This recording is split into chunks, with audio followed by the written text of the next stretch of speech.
Good. All right. That's it. Rachel. Yes. Rachel M. Yes.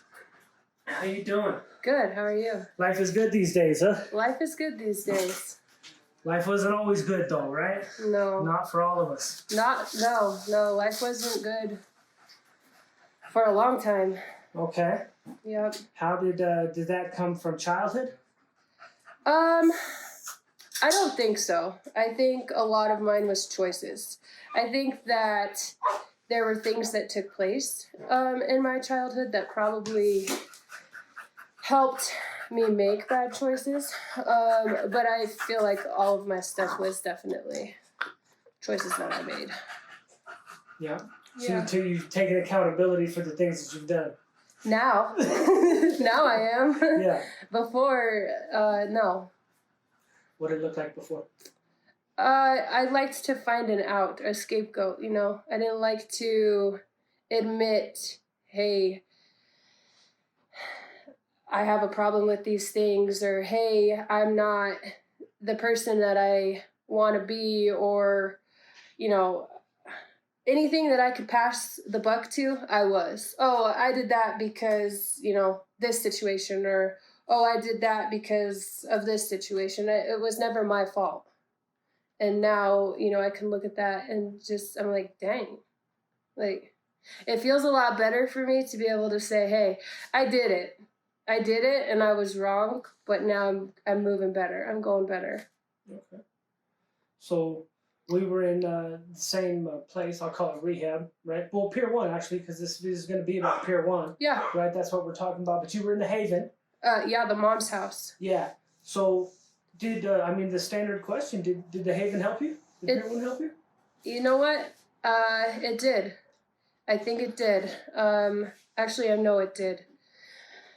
It was tough, though. It wasn't easy. I mean, but you know that. It was the hardest thing I think I've ever done in my fucking life. Why? Because they break you. What do they do? They tear you down. They help you tear yourself down to figure out what the underlying issues are, so then they can help you build yourself back up. So what does that look like? Tearing you down doesn't really mean anything. You tear a building down, what's that look like? So they make you... So, I mean, it goes through phases. You know, first you have to pinpoint, okay, I'm here because why? What put me here? In my case, it was drugs. Drugs, and I was pregnant, and I was looking at prison time.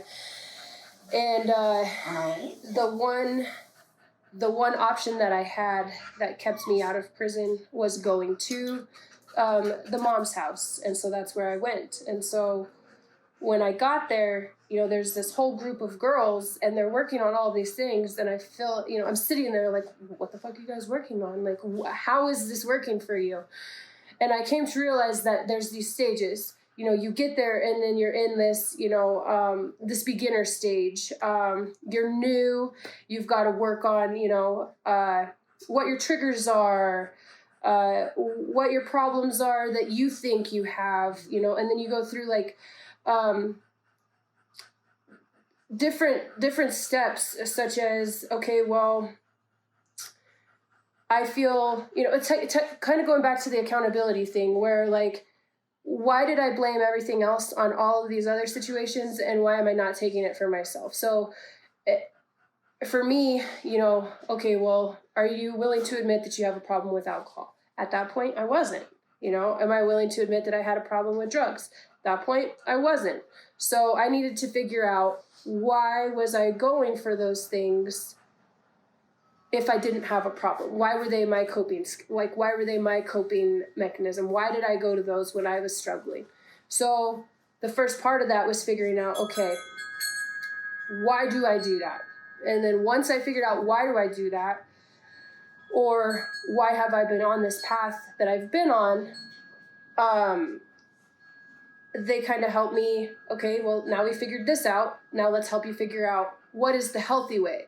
Let's teach you not the correct way, but let's teach you a healthy way. Let's give you healthy coping skills. Let's give you healthy guidelines to live your life by.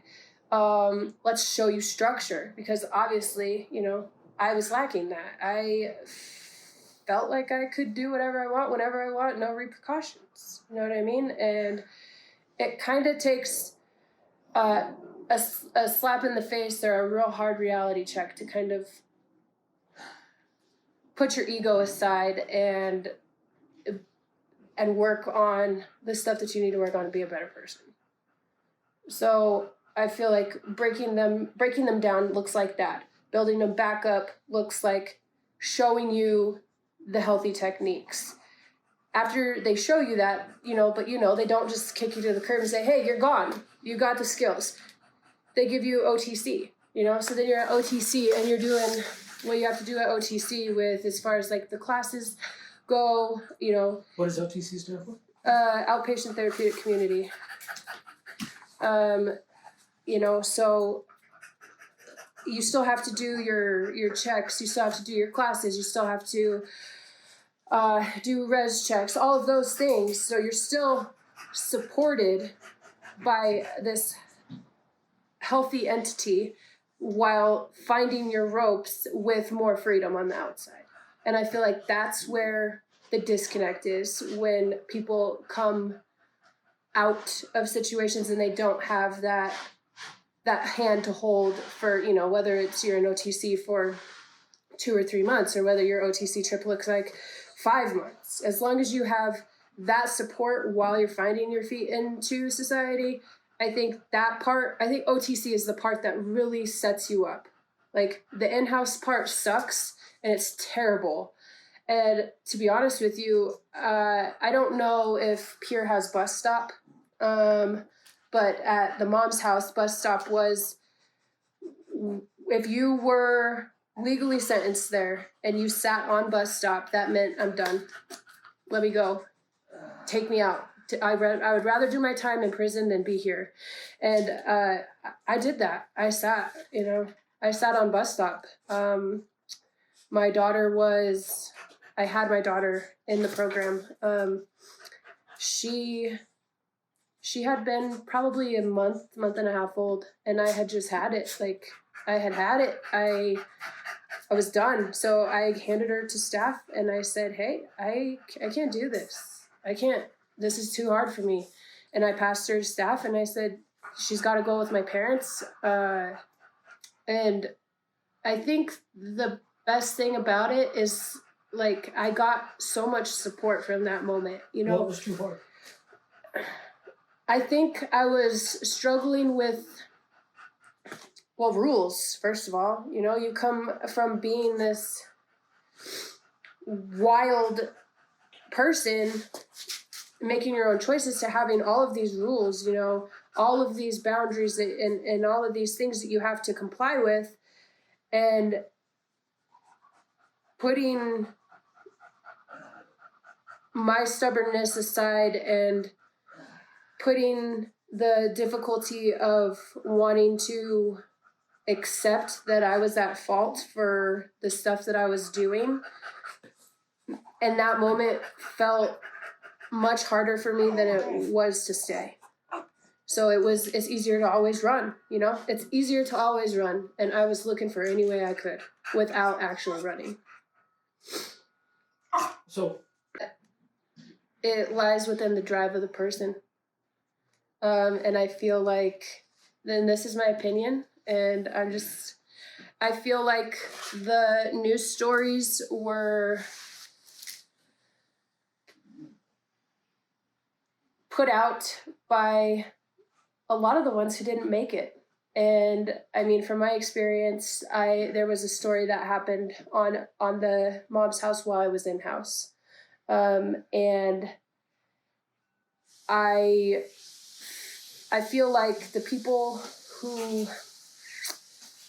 have initiated, or the people who have gone to the news and said, hey, look, this is the situation that's going on here, were the ones that they either gave up, they ran, they, self-checked out, they didn't make it through the program. And that's, taken back to like kind of the bus stop situation where I wanted to be one of those people. I wanted to give up. And had I not had, staff sit me down and say, look, it's not too late. You don't have to do this. You know, you can make right, you know, you can do what you have to do to get through this part of your program, you know, just do it. Just do it for you. Just do it for you. I feel like that's the difference between like the people that make it and the people that don't. The people that make it are the ones that say, yeah, dude, it was hard as fuck. It was the hardest thing I have ever had to do in my life. But you don't hear them say, or I haven't heard them say, it was hard, but it was hard, but it was, you know, it was inhumane. I don't think that at all. I think that their methods worked because they worked. And so this is the funny thing is, or the cool thing, I got both sides of it.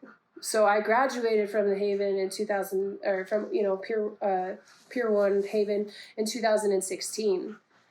2019, I got a job there. I worked at the Haven. And I worked there after they had made their changes. And they had made changes to how they ran a lot of things. It went from being a peer ran program where, you know,